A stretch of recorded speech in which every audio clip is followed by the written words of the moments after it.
సభాధ్యక్షుడు మన అన్న సంజయ్ గారు కూడా వేదిక వద్దకు వచ్చేసి ఉన్నారు కనుక అందరూ కూడా చైర్మన్లో కూర్చొని చేస్తున్నారు.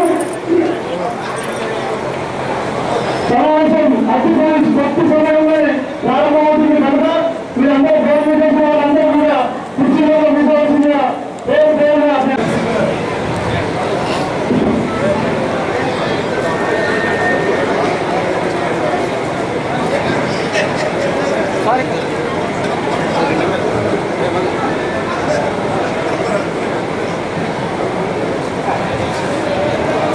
అదేవిధంగా జగిత్యాల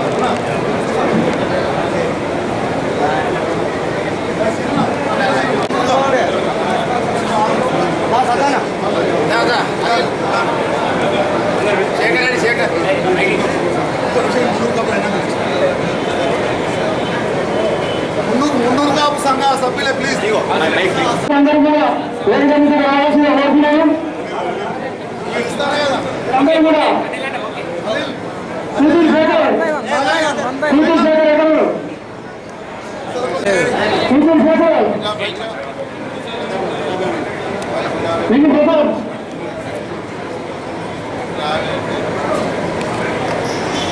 రాండి బాబు మీరే కదా మళ్ళీ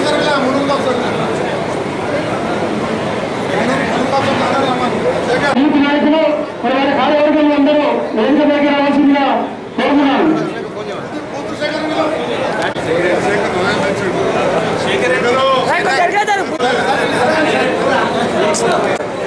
సార్ ఇక్కడ సార్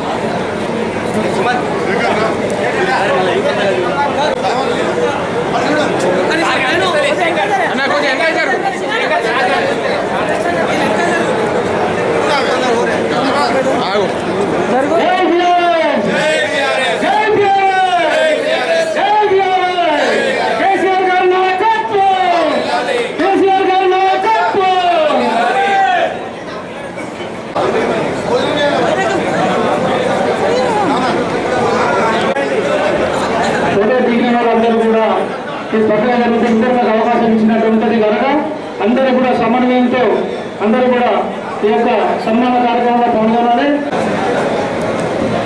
మన యూత్ నాయకులు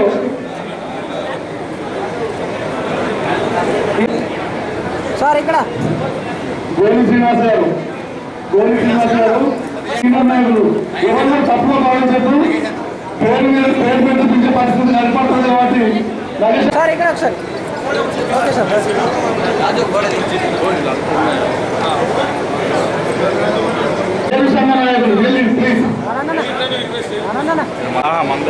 ఎక్కడైతే నేరా అయితే తలకేవాళ్ళు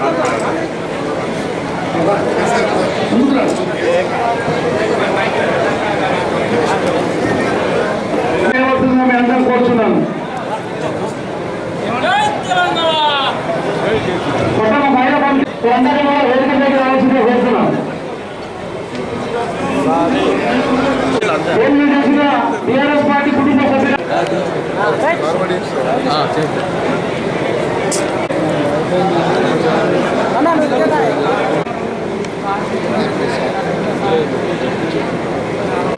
సార్ ఇక్కడ ఒకసారి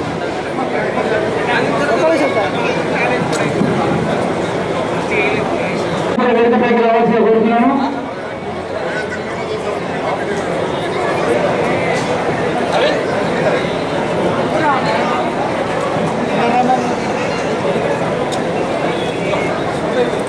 క్రమశిక్షణతోని మన ఒక హాల్లో మన జిల్లా పరిషత్ అధ్యక్షులు గౌరవనీయులు శ్రీమతి దామ వసంత గారికి స్వాగతం సుస్వాగతం. గౌరవనీయులు పెద్దలు మా గురువులు రాజశేఖర గారికి స్వాగతం సుస్వాగతం. వాస్తవానికి షెడ్యూల్ అనేది చాలా పెద్దగా ఉండే పొద్దు నుంచి జగిత్యాల మండలంలో పాదయాత్ర కార్యకర్తలతో గెట్టుగెదర్ మాట్లాడుకోవడం, తర్వాత జగిత్యాల పట్టణంలో ఈ వేదికగా ఉన్న పెద్దలు కూడా చాలా మందిగా భోజనం చేయలేదు. వారికి నేను క్షమాపణ కోరుకుంటున్నా. ఎందుకంటే అనుకోని విధంగా చాలా క్రౌడ్ అయిపోయింది. ఊహించలేదు. అక్కడే స్థానంలో మేనార్టీ ఇస్తారని ఆశిస్తున్నా.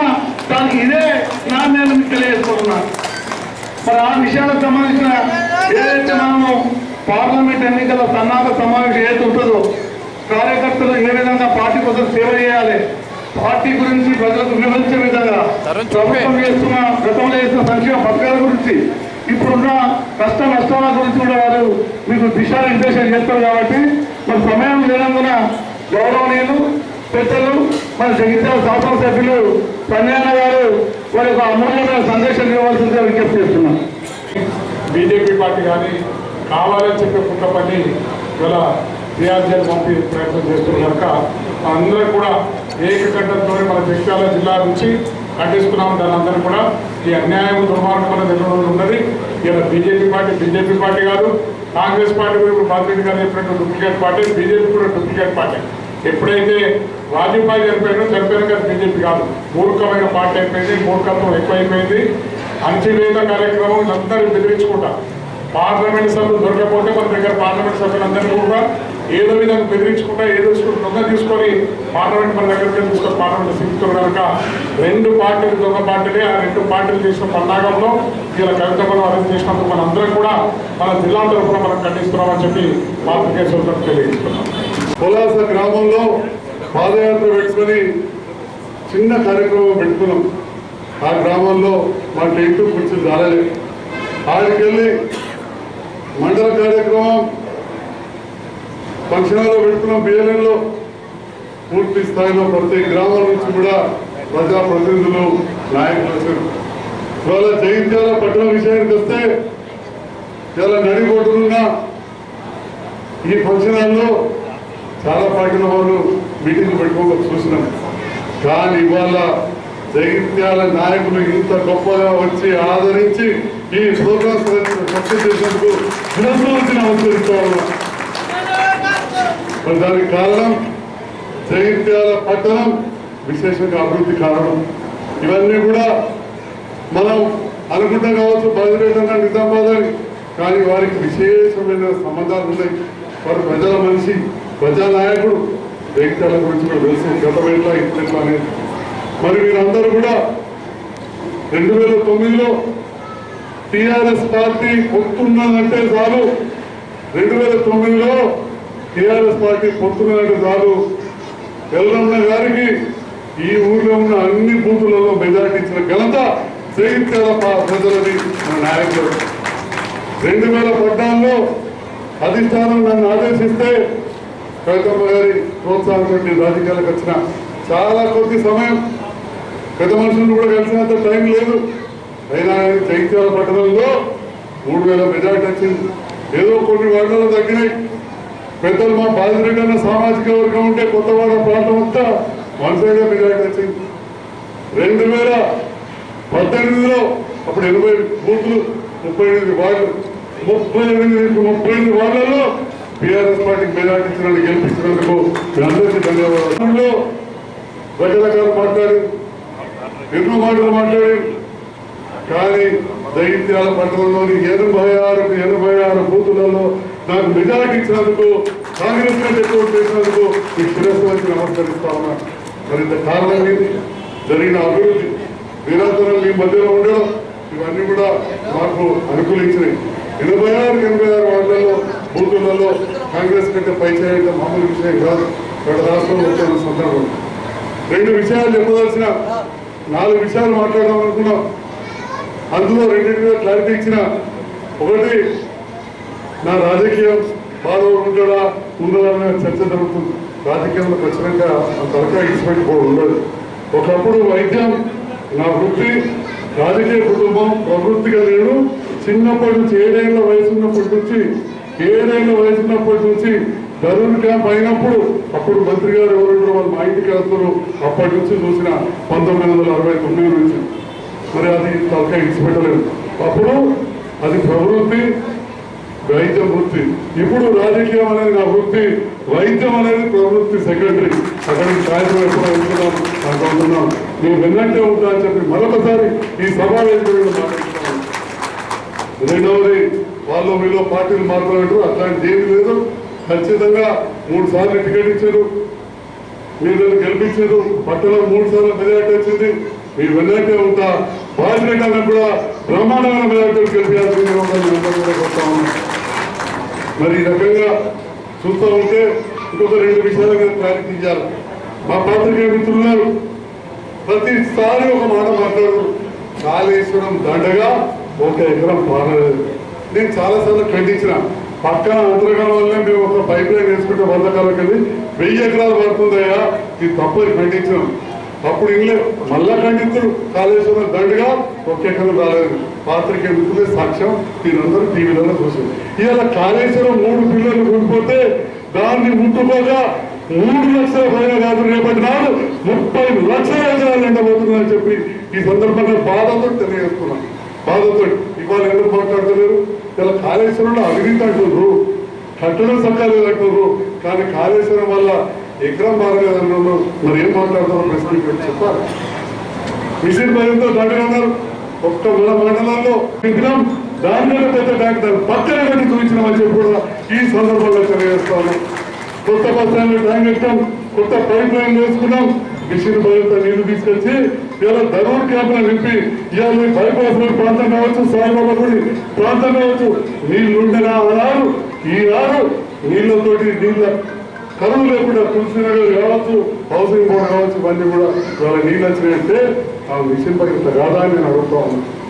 ఈ 2 విషయాల్లో మన ప్రజలు ఆలోచన చేయాలి. కేసీఆర్ గారు పూర్వ దృష్టితో మన చెరువులను మంచిగా చేసి ఏదైనా చిత్తపడి చెట్ల దగ్గర మట్టి తీసి ఉన్నారా, సాఫ్ చేసి ఉన్నారా, ఇవాళ ఎట్లా చెప్పు. ఇవాళ మన కల్లపల్లి చెరువు ఎంత మంచి చెప్పు. అదేవిధంగా కుప్పాల చెరువు, మోతే చెరువు మంచిగా బతుకమ్మ దగ్గర నుండి బ్రహ్మాండంగా వేసుకొని ఎక్కడికక్కడ జిమ్లు చేసుకున్నాం. ఆనాడు తెలుగుదేశం హయాంలో ఈ బైపాస్ రోడ్ మొదలుపెట్టారు. చాలా మంది చెప్పుకుంటారు మేము వేసామని. రాజశేఖర్ సార్ చెప్పేది ఉంటే సార్కే తెలుసు, సార్ ఇల్లు ఉంది, సార్ ఇంటి ముందు జాగా రోడ్ ఎంత పెద్ద ఉన్నదో తెలుసు. ఉన్నదాన్ని చిన్నగా చేసేది తప్ప పెద్దగా చేయలేదు. తెలుగుదేశం హయాంలో ప్రయత్నం వేసారు, అప్పుడు పెట్రోల్ రోడ్ వేసారు. డాంబర్ వాళ్ళు అయితే పోయింది, ఆ డాంబర్ పోతే మళ్ళా బీఆర్ఎస్ ప్రభుత్వం వచ్చాక మనం 5 కోట్లతో బ్రహ్మాండం వేసామని చెప్పి సందర్భంగా తెలియజేస్తూ ఉన్నాం. మాస్టర్ ప్లాన్ తెచ్చినాం, దీన్ని 100 ఫీట్లు రోడ్ చేయాలన్నా గాయ చేసారు, నేను రద్దు చేయించే పరిస్థితి వచ్చింది. మరి 4 నెలలైంది రోడ్లు ఇస్తామని అన్నారు, మనం 50 రోడ్డు చేసాం. 993 మీటర్లు 50 రోడ్డు వెడల్పు చేయడమే కాదు, బ్రహ్మాండంగా అండర్ గ్రౌండ్ డ్రైనేజ్ కట్టాం, భూగర్భ డ్రైనేజ్ కట్టాం, రోడ్డు వెడల్పు చేసాం, డాంబర్ వేసాం. మరి ఇలా 4 నెలలైంది, ఏం చేసి నాకు అడుగుతా ఉన్నాను. నాకెప్పటి సమయం దొరికింది? నాకంతా కూడా 5 ఏళ్ళ ఏడాది క్రితం కరోనానే పోయింది, 10 ఏడాది ఎలక్షన్లు పోయింది, 2.5 ఏళ్ళు అంటే 30 నెలలు దొరికింది. మరి నేను మొదటిసారి కలిసాడు. వీళ్ళు పెద్ద పెద్ద నాయకులు అయింది, సీనియర్లు అయింది, కాదని సత్యం కానీ చేయాలి. మరి 4 నెలల్లో ఏం చేశాం?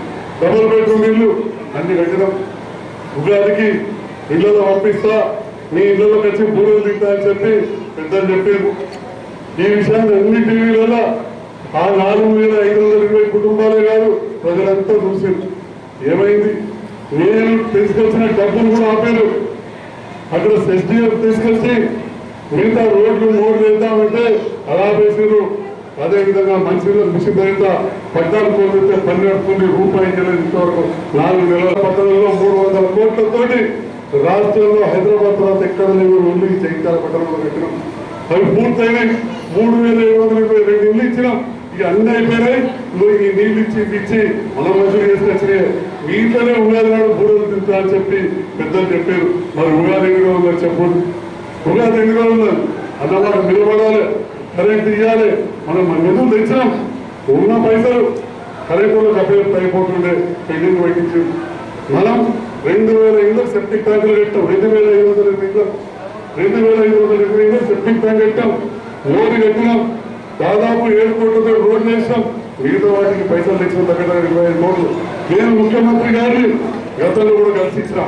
నేను మళ్ళీ అపాయింట్మెంట్ అడుగుతా, ఇస్తే మొన్న పోయి కలిస్తే ఇక రకరకాలు మాట్లాడుతూ ఉంటారు. జగిత్యాల నియోజకవర్గం గురించి అడిగినా నేను కలుస్తా మంత్రులు అని చెప్పిన. గతంలో కూడా జీవారెడ్డి గారు కలిసారు మన ముఖ్యమంత్రి గారు. అంతకుముందు విద్యాసాగరరావు గారు మెట్రోలో ఉన్నప్పుడు అప్పటి తెలుగుదేశం ముఖ్యమంత్రిని కలుస్తారు. అది సహజం.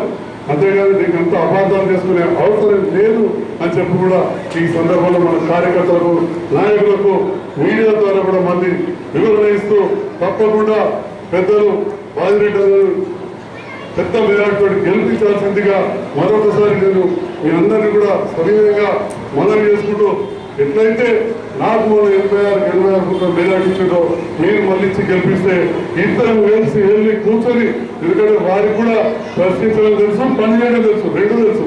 మొదటిగా ఒక ప్రశ్నించడం తెలుస్తుంది, వారికి ప్రశ్నించడం పని చేసుడు రెండు తెలుసు. కాబట్టి ఇద్దరం కూడా కలిసి ప్రశ్నిస్తూ పని చేస్తూ జగిత్యాల పట్ల అభివృద్ధికి కృషి చేస్తాం.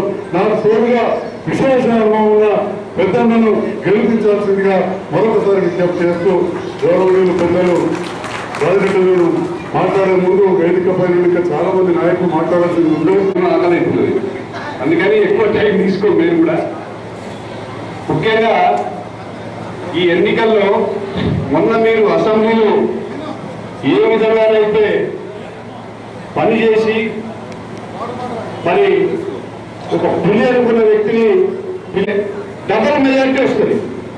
నేను గ్యారంటీగా చెప్తున్నాను. ఎందుకంటే కాంగ్రెస్ పార్టీ మరి అలవిగాని హామీ ఇచ్చి 2 లక్షల రుణమాఫీ చేస్తాం, డిసెంబర్ 9వ తారీఖు నాడే ఫస్ట్ సంతకం చేస్తా అని చెప్పేసి రైతులను మభ్యపెట్టి, ఎందుకంటే నిజామాబాద్ పార్లమెంట్ అంటేనే రైతాంగం.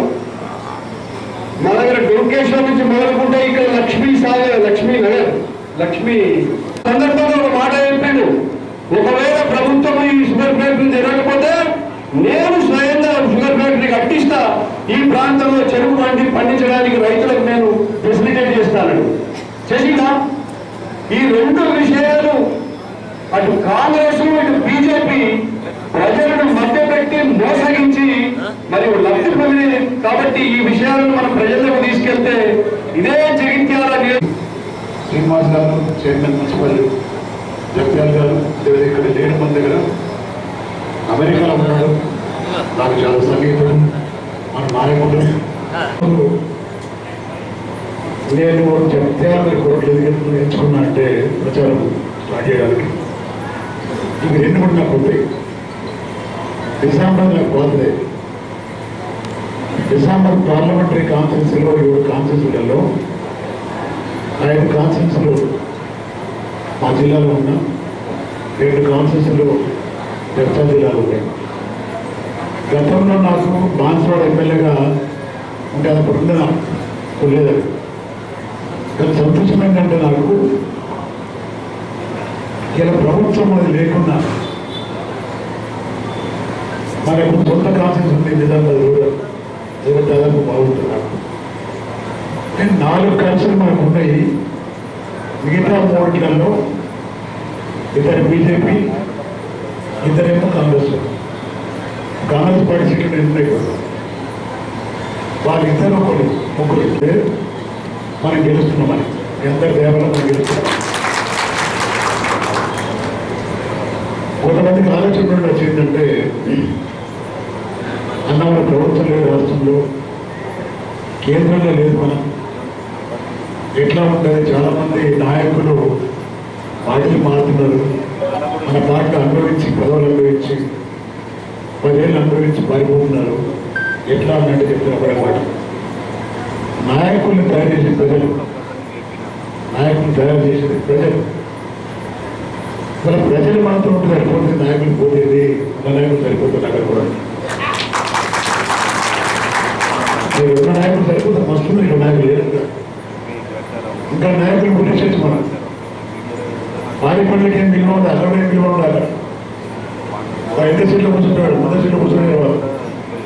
చాలా మంది చూస్తున్నాడు పారిపోయిన వాళ్ళు అక్కడ ఉన్న వాళ్ళు రాణిస్తలేరు, మన దగ్గరికి వెళ్ళిపోయారు. మధ్యాహ్నం ఎట్టున్నారంటే క్రిస్టియన్ పుస్తకాలు వెళ్ళాడుతున్నారు వాళ్ళు.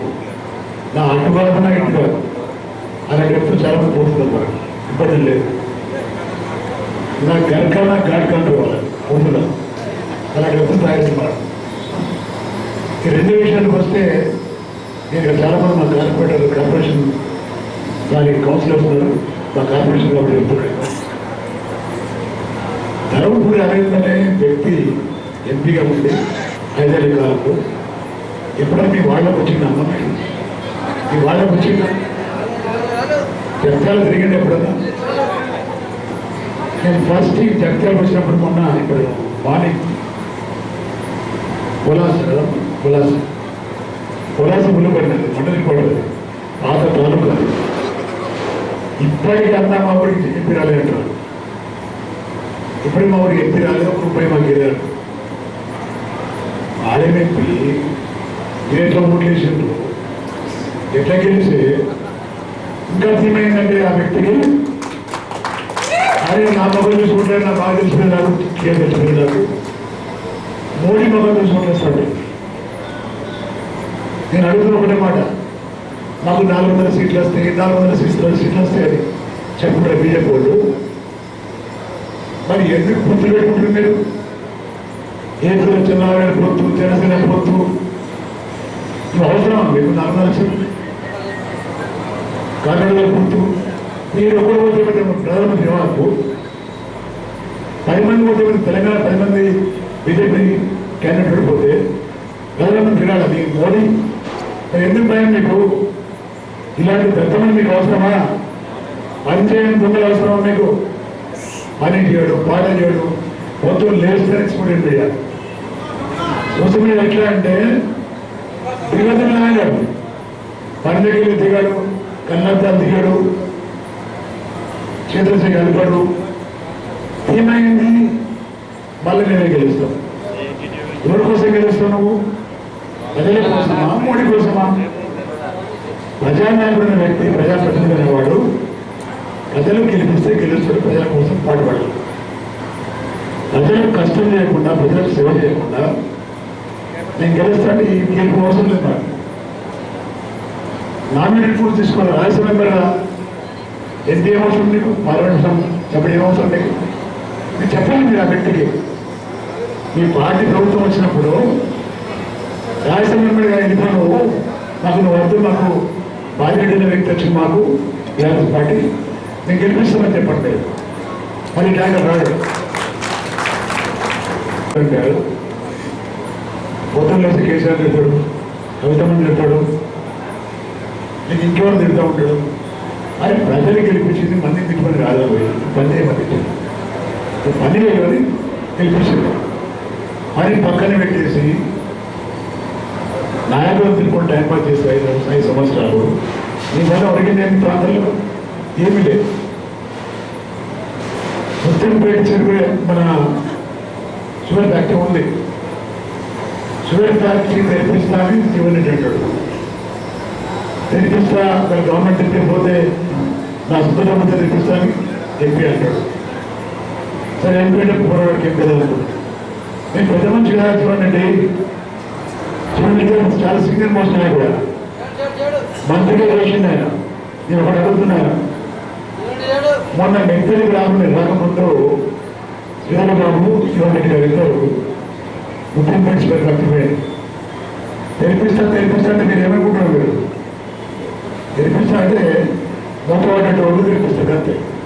ఫ్యాక్టరీ తెరిపారు కూడా. ఊళ్ళో కూడా వచ్చినట్టు ఒకటి వచ్చి పేద కొండ ఉన్నది ఆ ఊళ్ళో. 1 మంత్ నాకు మంచిగా పుష్టిగా ఆహారం పెడితే ఈ కొండను ఎత్తుకుంటాను అంటాడు. అది ఎట్లా ఎత్తుకుంటారు? కొండ వేయడం వాళ్ళు నేను ఎత్తుకుంటా చూడండి, నాకు మంచిగా బట్టలు చికెన్ పెట్టుకుంటాను. 1 మంత్ తర్వాత రండి నేను ఎత్తుకుంటాను. కోసి గొర్రెను కోసి చికెన్ పెట్టి 1 మంత్ తెచ్చాడు. తున్నపడ్డా పరిచినాడు. మనసంగా కొండ వెళ్ళిపోయాడు. నా వ్యక్తికి ఎత్తున్నాడు, మొదలెత్తాడు కొండ ఎత్తాడు, కొండ ఎత్తాడు వల్ల షుగర్ ఫ్యాక్టరీ అనేది పరిస్థితి.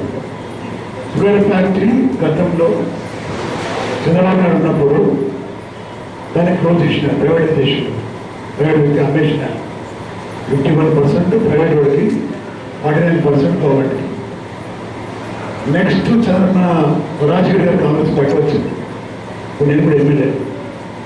రత్నాకర్ రావు గారు ఈ ప్రాంత నాయకుడు, హౌస్ కమిటీ చేసిన నాయకత్వం గెలిపిద్దామా వద్దా, ప్రైవేట్ చేద్దాం ఉండగా గవర్నమెంట్ ఎక్కువ చేసుకున్నాను. 5 ఏళ్ళ కమిటీ నడిచిన తర్వాత ఇచ్చిన రిపోర్ట్ ఏంటంటే మనం నడిపేయలేము, గవర్నమెంట్ ఆయనకు ఉండాలని ఇచ్చేసినారు. దానిలో క్లియర్ తెలుసు జీవన్ రెడ్డి గారికి. ఈ ప్రజల దగ్గర కొంచెం నాకు తెలుసు, ఆయన తెలుసు. నేను ఈ సభలో అడుగుతున్నాను, నువ్వు లేవని అడుగుతున్నా. రత్నాకర్ చైర్మన్ ఉన్నప్పుడు లేవా? ఆ రిపోర్ట్ ఇలా నీకు మళ్ళీ తెరిపించడానికి పరిగెత్తుకుని గుర్తించిన తర్వాతని జనానికి చెవుల పువ్వులు పెట్టి మళ్ళీ నేను తెరిపిస్తా అంటే ఎవరు నమ్మాలి? నమ్మేవాళ్ళు ఎవరు నమ్మరు.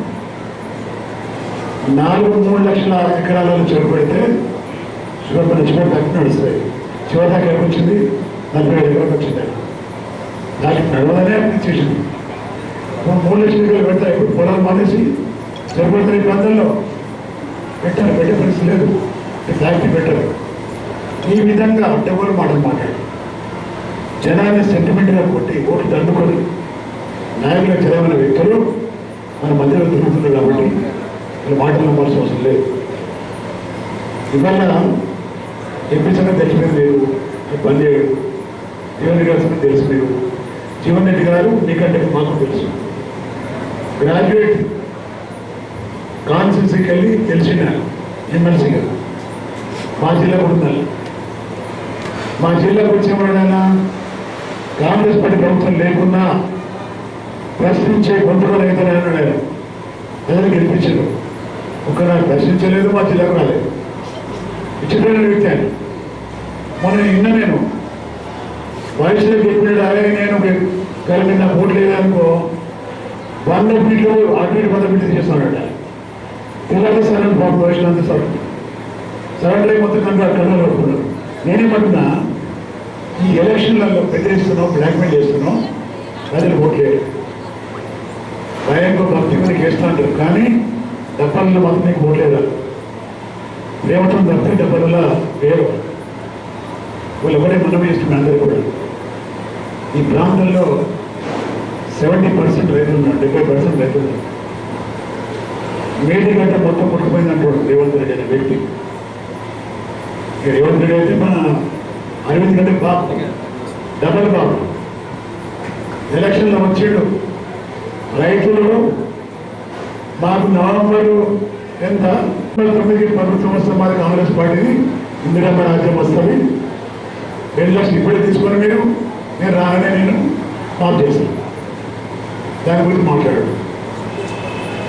రైతుల కంటుడు 2 పంటల మనకి 2 ఏళ్ళు ఇస్తాను, రైతు బంధువులు 2 సార్లు ఇస్తాను, 3 పంటకి ఇస్తాను, మనం ఇవ్వవా? అది 15,000 రూపాయలు per ఎకర్కి ఇస్తాను నువ్వు. ఇప్పుడు ఎక్కువ రైతు బంధువు ఎప్పుడో వచ్చే రైతు బంధువు ఇప్పటిదాకా ఇస్తున్నాయి కదా నువ్వు. ఈ పండిన పంటకి తీసుకులేదు. రేపు పండించబోయే పంట సంగతి ఉంది. ఇస్తావు అప్పుడు నువ్వు రూపాయి ఇచ్చే తెలియదు నీకు.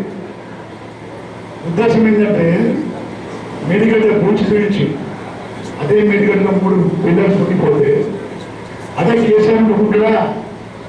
ఇప్పుడు రిపేర్ చేసుకుంటే కిందికి వెళ్ళి నీళ్ళు మొత్తం ఆడుతుండే, లిఫ్ట్ చేస్తుండే, ఇతరాలు లింపుతుండే, ఎక్కడ కూడా తాగడానికి కానీ సాగడానికి కానీ నీరు కరువు లేకుండా చేస్తున్నాయి.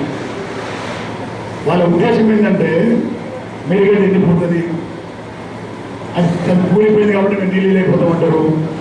అంటే రేపు మేడిగడ్డ రిపేర్ చేస్తే వచ్చే నీళ్ళతో పంటలు పండిస్తారు రైతులు. పంట పండిస్తే పండిన పంటకు బోనస్ ఇవ్వాలి. నేను బోనస్ మాపైతే నాకు పంట పోతే మేడిగడ్డ ఎండిపోయింది అనుకో ఇసుక మొత్తం అమ్ముకోవచ్చు. 2 ప్లాన్లు వాళ్ళు ఇసుక అమ్ముకోవచ్చు, పండించిన పంటకు బోనస్ ఇవ్వవచ్చు. ఈ విధంగా చెప్పి మనం మాట్లాడతాడు. నేను ఒకటే మాట్లాడుతున్నా. ఇవాళ నువ్వు ఎకరానికి 15,000 రూపాయలు 15,000 రైతు బంధు ఇస్తున్న వ్యక్తికి, క్వింటాలకు 500 రూపాయలు బోనస్ ఇస్తున్న వ్యక్తికి, వాళ్ళ రైతులు ఇక్కడ చాలా మంది ఎకరానికి కనీసం 20 క్వింటాలు పడుతుంది. 20 క్వింటాలు లేదా 22 క్వింటాలు, 24 క్వింటాలు. 24 క్వింటాలకు మీకు చేయండి ఎకరానికి బోనస్ 12,000 రూపాయలు, రైతు బంధు 15,000. నెత్తికి దాదాపుగా 34,000 రూపాయలు ఇస్తాను. మన ప్రజలకు నమ్మి నాకు అర్థమైతే లేదు. మోసం చేసే మాటలు మాట్లాడి జనం అరుచులుగా స్వర్గం గురించి మరి వల్ల గద్దెనెక్కిన వ్యక్తులు ప్రజలకు మధ్య రాలేక, క్యాడర్ దిక్కులేక, వాళ్ళ పార్లమెంట్ క్యాడర్ లేక మన పార్టీకి వెళ్ళిపోయిన వ్యక్తులకు టికెట్ తీసుకుంటూ సిక్కులు కూడా తిరుగుతున్నారు. బీజేపీ కూడా అదే పరిస్థితి. బీజేపీ క్యాండిడేట్ దిక్కులేరు. మన పార్టీకి వెళ్ళిపోయిన వ్యక్తులు క్యాండిడేట్ పెడుతున్నారు వాళ్ళు. కాంగ్రెస్ పరిస్థితి అంటే ఎన్ని మోసాలు చేసి ఎన్ని ఇబ్బందులు పెట్టినా ప్రజలకు సీటు మన ప్రకటించిన వ్యక్తి కేసీఆర్ గారు. ఆ రోజున మన రవికుమార్ గారు కూడా ఈ ప్రాంతంలో ఎంపీగా ఉండే గ్రామాల్లో తిరిగిందామే, నిధులు ఇచ్చిందామే, ఫండ్స్ ఇచ్చిందామే. ఇవాళ ఆమెను ఇద్దరు కలిసి దొంగలు రేవంత్ రెడ్డి కానీ మోడీ కానీ కలిసి ముట్ట వేసి లిక్కర్ కేసు అని బనాయించి జైలు తీసుకోవడం జరిగింది. నేను మాట్లాడుతుంటే కూడా మాట ఇదే లిక్కర్ కేసులో ఉన్న వ్యక్తులు ఇవాళ ఎలక్ట్రల్ బాండ్స్ కొన్న వ్యక్తిని, ఆ కేసులో ఎలక్ట్రల్ బాండ్ కొన్న వ్యక్తిని బయట పంపించేసాం. ఒక వ్యక్తికి టికెట్ ఇచ్చారు, ఎంపీ టికెట్. మిగతా పేరు చెప్తున్నారు. సాక్ష్యాన్ని పెట్టిన వ్యక్తులు మీరు వాళ్ళ కేసీఆర్ కూతురు కాబట్టి నిరక్షరాలుగా నమోదు చేసి అరెస్ట్ చేయడం ఎంతవరకు సమస్యను అడుగుతున్నాడు. ఇదంతా కుట్రగానే అడుగుతున్నా. ధైర్యం లేక, దమ్ము లేక, ఎలక్షన్ కొట్లాడే ధైర్యం లేక ఇద్దరు దొంగలు కలిసి రేవంత్ రెడ్డి మోడీ కలిసి మరి కుట్రలు చేస్తూ ఉన్నారు. నేను మనల్ని ఇప్పుడున్నటువంటి కాంగ్రెస్ పార్టీ ప్రభుత్వం ఏదో ఇది ఒరిజినల్ కాంగ్రెస్ పార్టీ ప్రభుత్వం కాదు, డూప్లికేట్ కాంగ్రెస్ పార్టీ ప్రభుత్వం. ఇది తెలుగు కాంగ్రెస్ ప్రభుత్వం. ఇది వీళ్ళిద్దరు నాయకులు గారు, వీళ్ళిద్దరి రాజగురు రామోజీరావు గారు. రామోజీరావు చెప్పి మనం పోతే రేవంత్ రెడ్డికి 4 గంటల పైన ఆయన కూర్చున్నాడు. ఏం చెప్పిండంటే కేసీఆర్ గారు మోడీతో పెట్టుకుంటాడు కాబట్టి ఇబ్బందులు మారేస్తున్నాడు, నువ్వు మోడీ చేరుకుంటా చేరుకుంటా చెప్పిన. ఇద్దరు ఒకటైంది కదా, ఇద్దరు ఒకటై ఒక పక్కనే పాపం వాళ్ళ నాయకుడు రాహుల్ గాంధీ మా పార్టీ డబ్బులు సీట్ చేసింది బీజేపీ వాళ్ళు, మోస్టల్ తీసుకోవడానికి డబ్బులు లేవు మాకు అని ఆయన చెప్తా ఉంటే ఇద్దరు కలిసి చోటేబాయి బడేబాయి మాట్లాడుకుంటూ జనాన్ని మోసం చేసే ప్రయత్నం చేస్తుంది తప్ప జనం కొనుక్కోవడం ఏం లేదు. రాజేష్ గారి వల్ల ఈ ప్రయత్నాలు ఏమి జరుగుతూ ఉండవు. కాంగ్రెస్ పార్టీ బీజేపీ ఈ చేసే ప్రయత్నం చెక్కబెట్టాలంటే టీఆర్ఎస్ పార్టీకి వెళ్ళాల్సింది ప్రాంతంలో.